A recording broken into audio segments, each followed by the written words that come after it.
full respect for the rule of law and the courts. Full respect for the rule of law and the courts. Ating bansa, kailangan nating igalang. Ako ay personal na nagpunta dito sa Sandigan Bayan dahil yung aming motion to quash at saka yung kalakip na motion to defer the issuance of a warrant of arrest ay kinalendar nila agad for hearing. Itong ganito nga sa umagang ito. Ngayon, napakagandang indikasyon yon na umiral ang ating mga batas.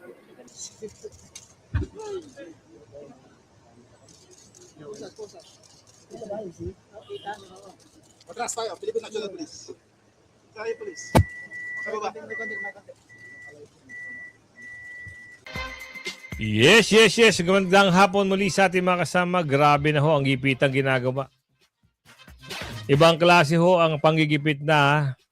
Senador Marcoleta ho, ang kasalukuyan ngayon nasa Sandigan Bayan upang ihain ang kanyang motion na ipabasura ang plunder case. Pero hindi na ho siya nakaalis at binasahan na ho siya ng kanyang karapatan. Although siya ay abogado, meron ho kasing procedure ang pag-aaresto. Pero isang bagay ito na alam naman natin na talagang ginigipit at panggigipit ang estilo para lang mapatigil itong si Senador Marcoleta dito sa mga lumalabas na baho ng gobyerno. O yung plunder, issue ng mga ghost project, issue doon sa Maletagang. Yan naman katunayan natin na talagang gigipitin siya. Bakit siya hinahiya ng kasong plunder? Ano ho ba yung kasong plunder na sinasabi nila? Yun daw ho yung pagbibigay ng donation pa ng mga private na individual. Plunder daw ho pala sa kanila yun. Siyempre bago natin pasadaan lahat, rekta na tayo, wala nang intro-intro. Pero andyan yung join button at siyempre sa dulo ng ating video.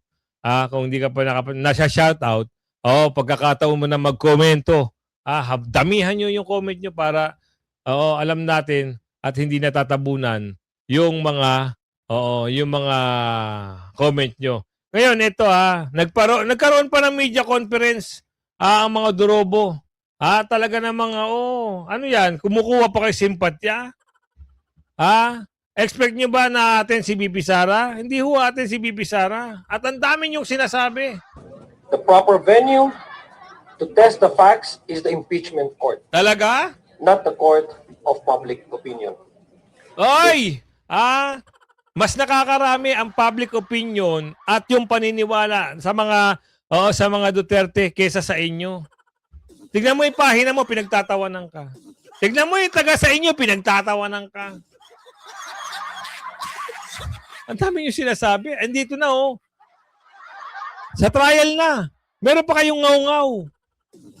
Hiintayin nyo na ng 2:00. Ang dami nyo mang pasakalye. At doon na lang kayo humarap sa trial. Ang dami nyo pang sinasabi rito Today is not about declarations or conclusions. Today is about taking the first constitutional step toward establishing the truth. Maraming salamat po, and we are ready to answer your questions after my co-spokes will also give you the opening statement. Yun lang pala gusto nila. Yung humarap sa media. Ito pa si Boy Kulot. Magandang araw sa ating lahat. Hindi ho maganda ang araw.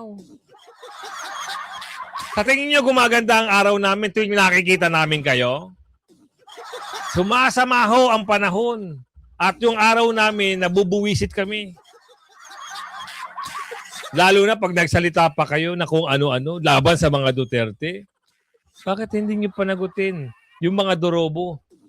Kayo yung sigaw ng sigaw sa kalsada, di ba? Panagutin. Ang kurap.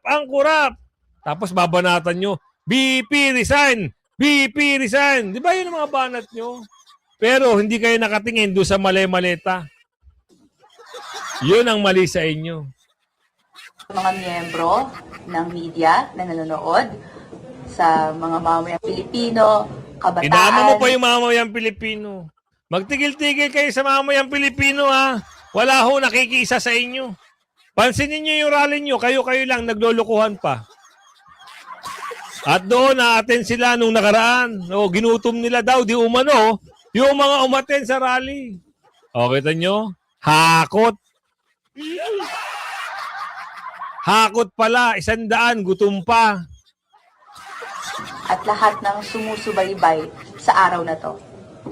In just a few hours, the Senate Impeachment Court will begin hearing a case that is significant not only for our institutions, but also for the future of our democracy. To our fellow young Filipinos, this is our history. This is our moment to pay attention, to ask questions, verify facts, witness how the Constitution works, and Ayaw na namin sa inyo, puro lang kayo pamba. Pabida-bida kayo eh. Ilang oras na lang ho, 4 na oras na lang, alas 2 na ho ng hapon. Oh, ang dami nyo pang pamidya-media conference. Hindi nyo lang antayin yung mga defense team at doon kayo magangaw-ngaw. Sabagay, hindi pala kayo pwede doon. Oo, hindi pala kayo makakapagsalita doon kasi wala kayong boses doon. Tandaan nyo, yung BIR box, hindi nyo na kayang buksan. Iyak kayo ngayon. Diba? Kaya nyo bang buksan pa yung BIR box kahit na tinututulan na ho ng ibang senador? Ay, gawin nyo para kayo maparusahan. Dito tayo nabubuwisit. Ano yun? Nakakagalit to ang nangyari ngayon dahil sa pag-aresto dito kay Senador Marcoleta. Ang gusto lang ho ni Senador Marcoleta ngayong araw maghain ang kanyang motion na na motion to quash o may basura itong kasong plunder na binibintang sa kanya. O humarap po siya doon at inain ang problema sa kanyang pagdalo. Naggawa na ho siya ng kwento. Na raw po yung warrant of arrest na isumite o ang tawag doon, naihatid at naibalik na o na-return na. Ibig sabihin, lumalabas na talagang arestado na ho si Senador Marcoleta. Diba? Ang hirap sa inyo, lalong-lalo na yung pamunuan nyo o yung ombudsman, ang hirap sa inyo, hindi kayo natin nakikinig sa taong bayan. Pinapairal nyo yung kung ano ang gusto nyo. Sinabihan na kayo, na wag niyong gagawin ito kay Senador Marcoleta. Hindi pa kayo tumigil. Siguro, ito inaabang yung the big one. Baka yun ang kagustuhan nyo. Kasi may nagsasalita na rin Yung the big one, talagang naku. Pero, nakakainis talaga. Talagang sobrang ginipit nila si Senador Marcoleta. Diba? Arrest warrant at hold departure order inilabas ng Sandigan Bayan. 30 minutes ago. So alamin natin kung ano ho yung batayan nila para masabing inaresto na si Senador Marcoleta. Ito, hindi pa ho lumalabas yung mga balita. Nakatutok na tayo kanina dito. Ito alamin natin. Maki, maaari mo bang kanina ho yan, hindi pa lumalabas ang balita. Mga posibleng scenario after niyan, so nag-aantay kayo kung anong magiging final na turnout dyan habang nasa loob sila ng clerk of court. Pero paano ang mangyayari after kapag na-serve na finalize at na-confirm na talagang na-serve na ang arrest warrant? Dali lang sorry. Excuse me. Attorney, na-serve na po ba yung warrant?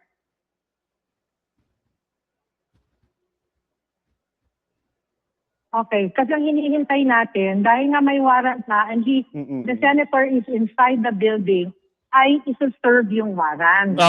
Dahil nandito na siya sa loob at may mga nagbabantay ng CIDG.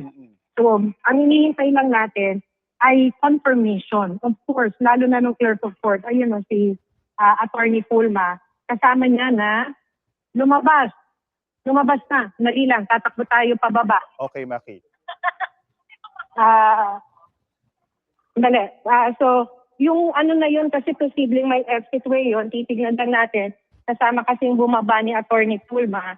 itong si Senator Marcoleta. Pero yun yung inaabangan natin na senaryo, once it's served, ang sinabi kasi ng korte,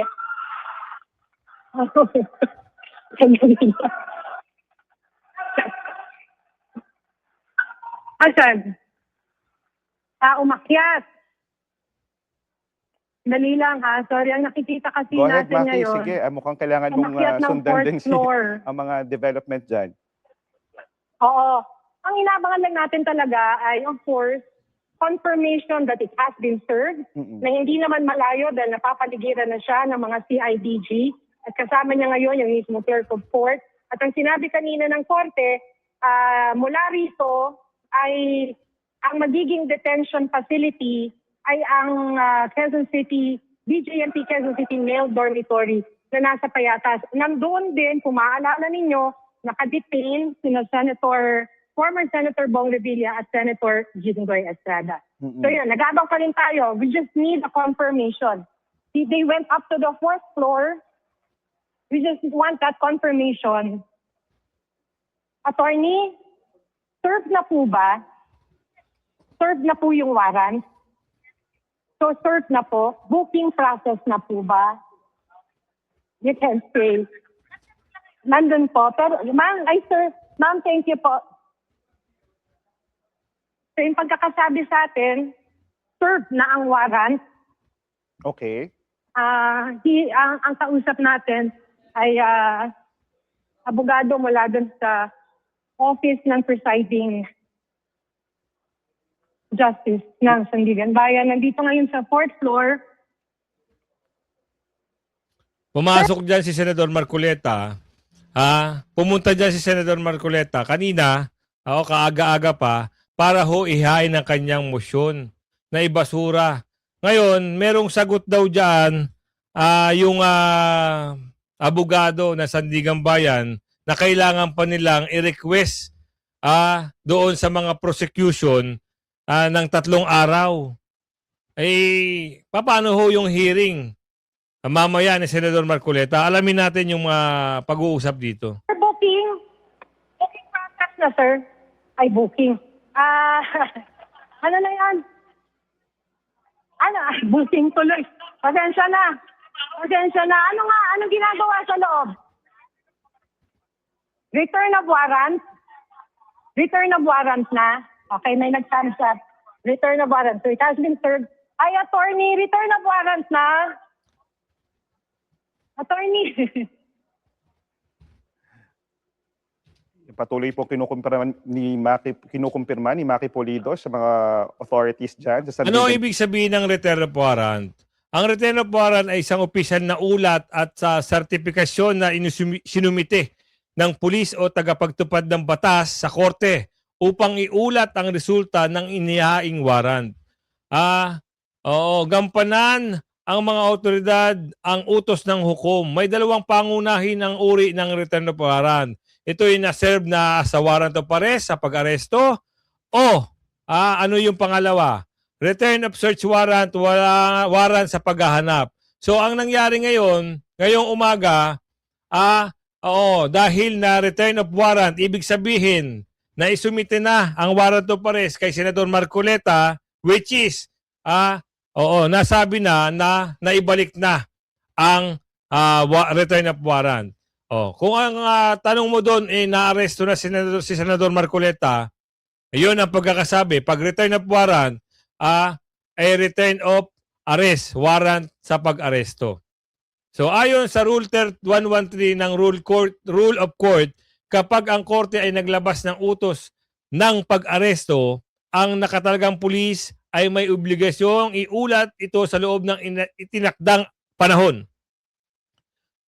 Batas sa 10 araw, implementing officer ay may 10 araw mula nang matanggap ang warrant upang ipatupad ito at maghain ng ulat. Sa nag-isyong hukom, so yun nga. So ang mangyayari, kung naaresto ang akusado, sinumite ng pulis ang original na kopya ng warrant kasama ang formal na ulat na pagpapatunay na ang akusado ay nahuli na, dinala sa korte at nasa ilalim na sa jurisdiction nito.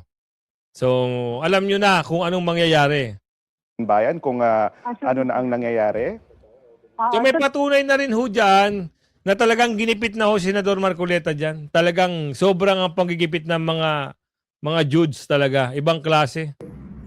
Finally, security concerns, never mind that. Okay, that's it. The court has issued, and then the other one. So I'd like to say that the Sandigan Bayan, 3rd Division, composed of Associate Justice myself, Associate Justice Ronald P. Moreno, and Associate Justice Fritz Brian Anthony M. De Los Santos, issued today, July 6, 2026, warrants of arrest and hold departure order in criminal case E-SB-26-CRM-0018 for plunder against Senator Rodante Dizon Marcoleta, Michael Tan Defensor, Joseph Varias Espiritu, and Aristotel Baluyot Beray. The issuance of the warrant of arrest signifies only that after evaluating the records, the court found probable cause to believe that the accused committed the offense charged. Probable cause for the issuance of a warrant of arrest exists when the facts and circumstances would lead a reasonably discreet and prudent person to believe that an offense has been committed by the person sought to be arrested. Let me stress, yung warrant of arrest does not constitute a determination of guilt.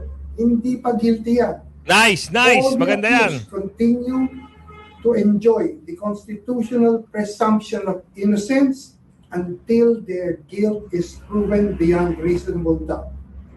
Again, the court's proceedings are governed solely by the Constitution, the applicable laws, and the evidence properly presented before it. The court would want to remind the counsel who have appeared for the accused, and even Senator Rodante Marcoleta, who himself is a lawyer, that as officers of the court, they are duty-bound, together with the prosecutors, to uphold the integrity and administration of justice, to ensure compliance with lawful orders of the court, to conduct themselves and all persons acting under their direction with fairness, order, dignity, and full respect for the rule of law and the courts. Full respect for the rule of law and the courts is non-negotiable. The court enjoins all parties to cooperate to ensure that the proceedings are conducted speedily, fairly, orderly, and with full respect for the rule of law. Thank you very much. So, ibig sabihin nito, pag nabalik na yung warrant, yung return of warrant, ito na nga, may kaso na. Meron na ring hold departure order. Ngayon, ang pag-uusapan natin, tama ho ba yung ginawa sa kanyang pagigipit? Sa akin ho, malaking X ang ginawa ng gobyerno nito ni Bombudsman. Bakit? Isipin nyo mga kasama, ano ho ba ang naging papel para sabihin plunder? Ano ho ba yung basihan nila para maging plunder yung kaso? Talagang plunder pa talaga. Talagang walang bail ang ginawa nila kay Senador Marcoleta. Talagang pinagpilitan nila madaliin. Nung nakaraan linggo lang, katatapos lang ng rally. Isipin nyo mabuti, katatapos lang ho ng rally. Sinampa na ho yung kaso. Ito, Lunes na Lunes. Magkakaroon ng trial mamayang 2:00. Isipin nyo mabuti kung ano ginawa. Arrest warrant na. Kung paano nila gipitin at mapa-expedite itong kaso na ito, bakit hindi nila kayang gawin ito doon sa mga dalawang Judas na senador at doon sa mga nababanggit na mga nandorobo? Bakit? Siyempre, kakampi nila yun eh.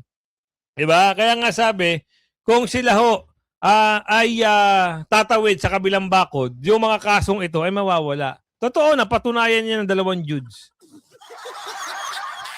Napatunayan ho yan ng dalawang Judes. Ngayon, hindi ho lumipat ng kampo si Senador Marcoleta at hindi ho nakuha itong si Senator Jinggoy, tinuluyan. Ngayon, abangan natin yung sinasabi nilang obstruction of justice ni Senator Robin Padilla. Yun ang kaabang-abang. Doon, sigurado, pag yun ang... Hindi ko lang alam kung anong mangyayari dito, kung mamaya ba maglalabasan na ho yung mga... ito, si Senator Marcoleta, may interview.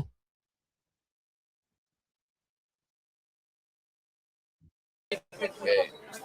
Nakita nyo naman, ako, kagaya ng sinabi ko sa inyo noong pa, palagi tayong nagpapasakop sa batas. Lahat ng umiiral na tuntunin at mga batas ng ating bansa, kailangan nating igalang. Ako ay personal na nagpunta dito sa Sandigan Bayan dahil yung aming motion to quash at saka yung kalakip na motion to defer the issuance of a warrant of arrest ay kinalendar nila agad for hearing. Itong ganito nga sa umagang ito. Ngayon, napakagandang indikasyon yon na umiral ang ating mga batas. So gusto ko magpasalamat sa Sandigan Bayan dahil kinalendar nila kagad for hearing.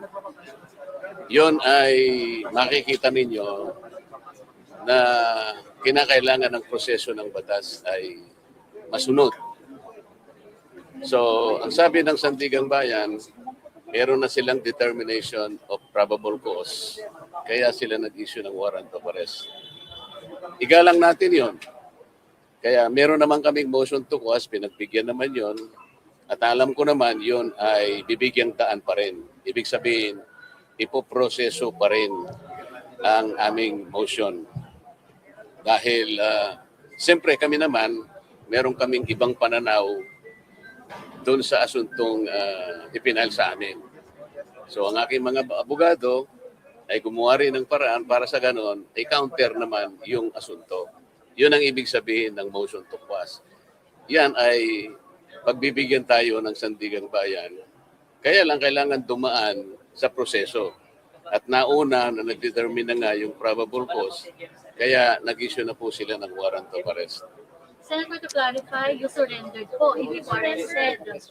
You were arrested, Senator? Sen, you surrendered, Sen, arrested po. Hindi, pagpunta ko rito, inaasahan ko na lahat ang mga prosesong gagawin ng korte. Kagaya ng sinabi ko sa inyo, ako ay hindi magtatago, haharapin ko ang batas, ang asunto, sang-ayon sa pagkakaintindi ko sa mga batas natin. Kaya kailangan pong dumaan ang proseso. Kasama na po yung pagpunta ko rito, yung hangarin ko na kung i-serve po nila yung warrant of arrest, tatanggapin ko po yun. Sir, as of this moment, Sen, anong nararamdaman mo ngayon? Katulad ng nararamdaman ninyo siguro. Sen, Ano bang nararamdaman message to the INC po. Sir, dadalhin pa ba sa camp namin si Senator? Buti nakakuha tayo ng video clip kahit papano na nakapagsalita si Senador Marcoleta. So ang hindi lang natin matanggap, bakit ganito pa, isinabay pa kung kailan ho magkakaroon ng trial mamayang hapon. Alam naman natin si Senador Marcoleta ang talagang makisig magdepensa sa mga Duterte. So ngayon, ano ang magiging sitwasyon? Lalong-lalo na dito sa gaganaping impeachment trial ni VP Sara Duterte. Nakakainis. Bakit? Kita nyo yung mga, ang daming kapulisan, hindi nyo alam kung ilan libo yung dumating na pulis sa harap ng Senado para lang dito sa impeachment. Isipin nyo mabuti. Oo, talagang pinaghandaan na ho talaga nila. Dahil siguro sa sobrang takot nila na mangyari muli yung pagdagsa ng napakaraming tao, talagang dinagdagan na nila kung ano, at ang ipantatapat nila dito sa dami ng tao na rin na darating.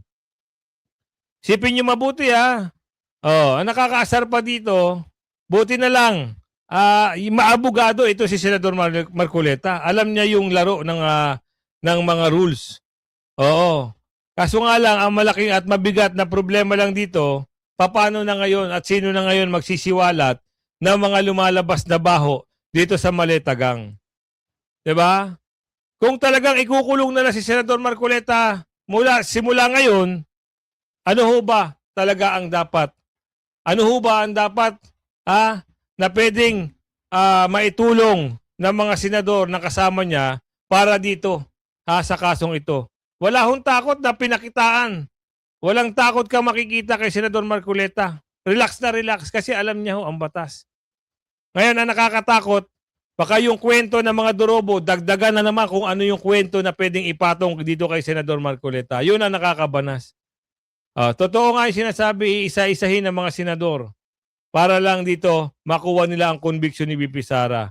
Pero naniniwala ako, kahit hindi ho makaboto si Senador Marcoleta, kahit walang senador na 3 sa 24 senador, wala ho silang makukuha ang 16 na boto. At sana panindigan din yan ng mga natitirang senador dito sa mga nagaganap na panggigipit. Masakit sa puso, lalong-lalo na siyempre sa mga kapatid kung ano yung mangyayari at ilang araw, ilang buwan matatapos itong kaso na to. Kasi ito ay walang bail. Kaya nga siya pumunta dyan para maihatid yung motion nila. Kaso nga lang, hindi pinagbigyan eh. Binasahan na ho eh. Tuwan-tuwa na naman yung mga kampo ng mga kadiliman. Nagtagumpay na naman sila sa kanilang masamang balak. Naipakulong si Senador Marcoleta. Mas alam niyo, mas naging trending pa nga ito dito sa Senate eh. Yung pagkaka-aresto kay Senador Marcoleta, itong pagpunta niya sa Sandigan Bayan. Mas matrending pa kaysa ngayon sa kung ano yung nangyayari sa Senado. Parang interesado pa yung ating kababayan dito sa kaso ni Senador Marcoleta. Bakit siya minadali? Bakit siya agarang hinuli? Bakit siya agarang inaresto? Ito, may papakita pa ako sa inyo kung saan dadalhin si Senador Marcoleta. Saan kaya? Yung video footage na lang na ito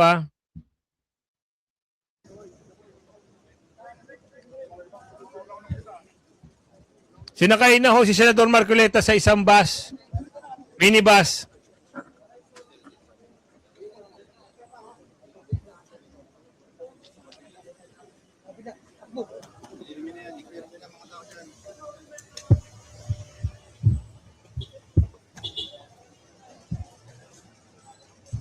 Chill.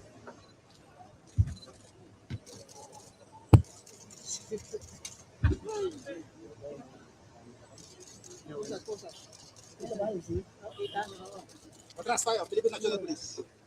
Tayo, police. Sa baba. Wala hong takot na nakikita sa mukha ni Senador Marcoleta Tayo, Philippine National Police. Sa mukha yan, sir. Sir! Sir! Sir! Kunti lang, sir. Sir! Sir, kunti lang. Sir, baka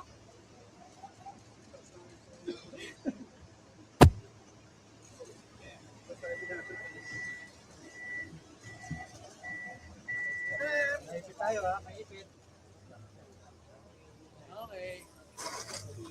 Hindi natin alam kung saan dadalhin si Senador Marcoleta mula Sandigan Bayan.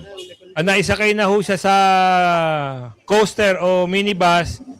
Hindi natin alam kung diretso na ho ba sa Camp Crame o CIDG o diretso na ho siya doon sa tawag nito sa kung saan nakapiit si Senator Jinggoy at Senator Revilla. Grabe ho, pati Sandigan Bayan pinuno ng mga kapulisan. No? Parang martial na ata nangyayari ngayon. Sipin niyo mabuti mga kasama. Hindi ako makapaniwala na talagang ganito. Sobra silang manggipit.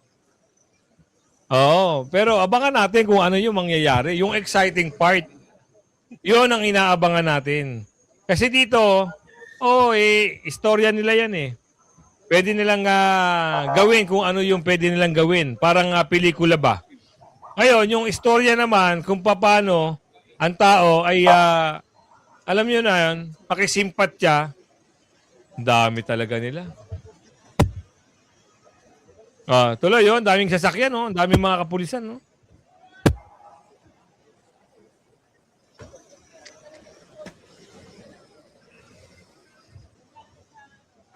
Hindi nagpakita si Boyingying eh, no?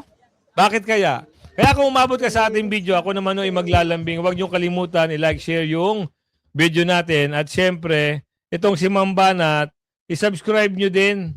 Oo. Ito, yung kanyang channel. Paki-subscribe na lang ho si Ma'am Banat. Ito yung kanyang channel, oh. Sa hindi pa ho nakaka-subscribe dito kay Ma'am Banat, oo, magaling ho ito kaya ako laging nire-recommenda itong si Mang Banat na ito.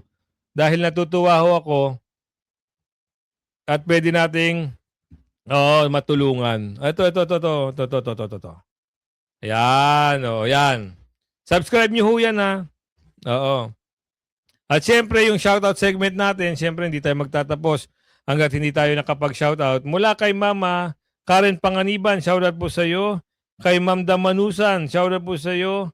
Noray Dato, shoutout po sa iyo. Julia Sigayama, shoutout po sa iyo. Oned Dupont, shoutout po sa inyo. Boyagon Pon, shoutout po. Betanid Dufe, shoutout po sa inyo. Antonio Morento, shoutout po sa inyo. Rosinda Diagbel, shoutout po. Charito Lorio, shoutout po sa inyo. Albert Banal, shoutout po. KSA 2016, shoutout po sa iyo. Alan Bores, Ronilio Colonia, Sale Crispino, shoutout po sa inyo. Presi Lumibaw, shoutout po. Gloria Edward, shoutout po sa iyo. Lawan Vai, shoutout po sa inyo. 815, shoutout po.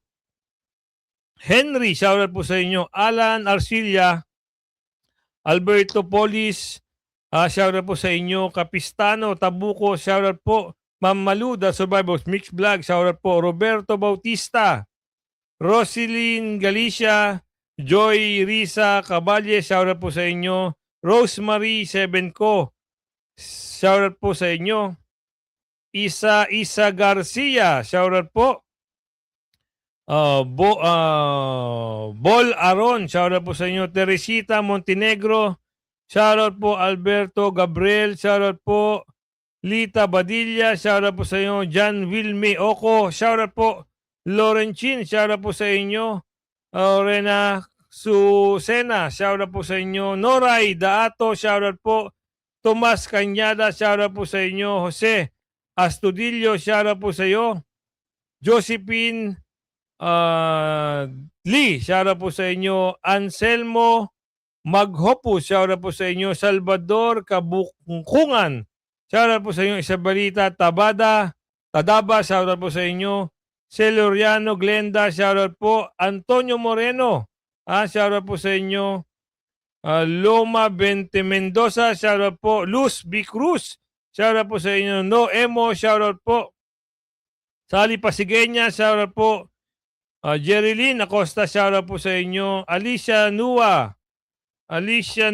shoutout po sa inyo. Lisa Datan, shoutout po sa inyo. Reynante Mendoza, Mariano Makapagal, Terry Gold, shoutout po sa inyo. Jean Kuhuara, shoutout po sa iyo. DDS Lover, shoutout po sa iyo. User 001, shoutout po. Michael Lion, yan, lagi siya nakantabay sa atin. Face Citizen, shoutout po sa inyo. Benedict Taang, yan, lagi siya nakatabay sa atin. Judith Balye, shoutout po sa inyo. Presi Lumibaw, Capis Channel, Francisco Coy, shoutout po sa inyo. Danny Marfores, Rudy Intong Vlog, shoutout po sa inyo. Elsa Gison, at Presi Lumibaw, Yoti, ayan si Sir Yoti, lagi ito nakaantabay sa atin. Romeo Folleros, Olivia Prica, shoutout po. Faye Cartises, shoutout po sa iyo. Emma Haklad, shoutout po. Sally Dinario, shoutout po sa inyo. Francisco Aseos, and Renato Piamonte. Yan, kung lagi kang nanonood sa atin, antabayanan mo na ho yung shoutout segment natin. At hanggang sa muli ho, ako ho ay maglalambing. Like and share nyo ang ating video. Bye-bye!